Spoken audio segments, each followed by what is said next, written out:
এই ছিলেন বীর মুক্তিযোদ্ধা সাদেক হোসেন খোকার সন্তান ইশরাক হোসেন। অনেকেই ডাকতেন বাঘের বাচ্চা। অল্প বয়সেই বাবার মতো গণমানুষের নেতা হয়ে ওঠেন। একদিকে সাহসী, অন্যদিকে ক্লিন ইমেজের রাজনীতিবিদ হিসেবে দেশব্যাপী তুমুল জনপ্রিয়তা পান। কিন্তু জুলাই অভ্যুত্থানের পর দৃশ্যপটে যেন অন্য ইশরাক।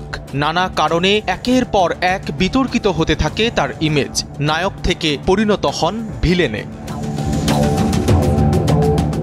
হাসিনা সরকারের আয়োজনে অনুষ্ঠিত বিতর্কিত মেয়র নির্বাচনে হেরে গেলেও মানুষের কাছে ইশরাক ছিলেন জয়ী। নতুন বাংলাদেশে সরকারও আনুষ্ঠানিকভাবে এই তরুণ রাজনীতিবিদকে ঢাকা দক্ষিণ সিটি কর্পোরেশনের মেয়র ঘোষণা করে। কিন্তু নানা আইনি জটিলতায় শপথ না পড়ানোয় আন্দোলন করে ঢাকা শহর অচল করে দেন ইশরাক। এমনকি শপথ ছাড়াই বসে পড়েন মেয়রের চেয়ারে, যা ছিল সম্পূর্ণ অবৈধ এবং আইনের সুস্পষ্ট লঙ্ঘন। মেয়রের চেয়ারের জন্য শুধু ঢাকা অচল করা নয়, এক পর্যায়ে সিটি কর্পোরেশনের সেবা কার্যক্রম বন্ধ করে দেয় ইশরাকের সমর্থকরা, যা মোটেও ভালোভাবে নেয়নি ঢাকাবাসী। বিষয়টা হয়তো ইশরাক হোসেন নিজেও বুঝতে পেরেছিলেন। প্রসঙ্গক্রমে একবার আক্ষেপ নিয়ে গণমাধ্যমকে নিজেই বলেছিলেন, আমি তো জাতীয় ভিলেনে পরিণত হয়ে গেছি।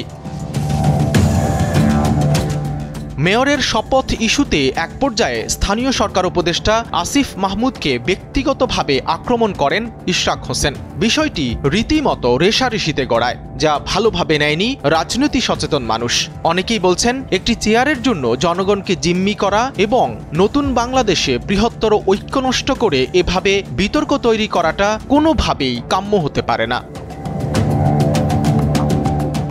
গতকাল আরও এক দফা বিতর্কের জন্ম দিলেন বিএনপি নেতা ইশরাক হোসেন। সম্প্রতি গুলশানে সাবেক এমপির বাসায় চাঁদাবাজির মামলায় গ্রেফতার গণতান্ত্রিক ছাত্র সংসদের নেতা জানে আলম অপুর একটি স্বীকারোক্তিমূলক ভিডিও সামাজিক যোগাযোগ মাধ্যমে ভাইরাল হয়। এনসিপিকে বিতর্কিত করতে ইশরাক হোসেন জোর করে সেই বক্তব্য আদায় করেছেন বলে দাবি করেছেন অপুর স্ত্রী। এই এনসিপির নেতাদেরকে দাবায় রাখার জন্য একটা নির্দিষ্ট দল ওদের পিছনে লেগে আছে। বিশ্লেষকরা বলছেন, বিএনপি একটি বড় দল এবং সেই দলের অত্যন্ত গুরুত্বপূর্ণ নেতা ইশরাক হোসেন। এমন অবস্থানে থেকে দেশের ক্রান্তিলগ্নে মেয়র ইস্যুকে কেন্দ্র করে এভাবে আন্দোলন করাটা তার জন্য ঠিক হয়নি। তাছাড়া এতে করে তার বাবা বীর মুক্তিযোদ্ধা সাদেক হোসেন খোকার বিশালত্ব ক্ষুণ্ণ হয়েছে।